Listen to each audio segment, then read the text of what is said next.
Hey guys, welcome back to my channel. It's me again, Carlan. Welcome to the video. So for today's video guys, dahil it's 10:10 now and meron akong bill sa bill is, as you can see, meron akong babayaran ngayon na 187 at 933 pesos. At look guys, yung Judith, ayan na siya, is waiving. So what I will do is I need to pay dahil nga 'di ba sabi ko sa previous video, every 15 days magbabayad tayo kay Bilis para ma-reach natin or ma-prove natin if tataas ba yung kanyang offer. So I will just pay the installment. So ayan, as you can see, pay next installment. So dyan tayo, hindi tayo magpe-pay all, dito lang tayo guys, and tap pay now. Ayan, meron tayong babayaran na 120 peso, 1,120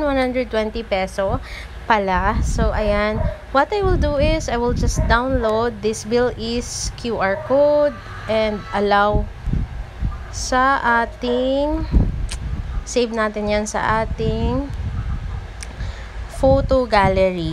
And balik tayo dito sa GCash guys. Pasensya na po sa mga ingay. So yeah, dahil this is just a random video and ayokong pakawalan yung opportunity na to na makapag-video tayo. So ayan, so I will just key in my PIN and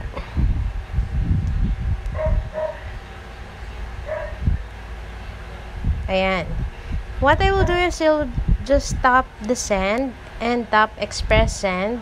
Normally yan lang naman yung ginagawa ko para makapagbayad sa bill is na wala masyadong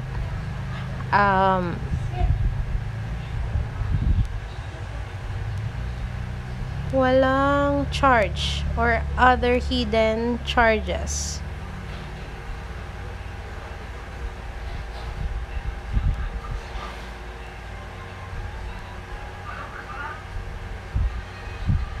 So, mag-antay lang tayo in a while.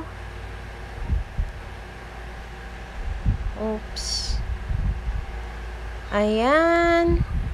And tap pay. Ayan. As you can see guys, wala tayong charges or fees.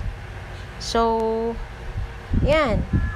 Kung ano yung invoice ng QRPH natin, automatically, yan yung mababawas sa ating GCash. So, thank you Bilis, hassle-free na technique na to using QRPH. So, kung kayo, naghanap kayo ng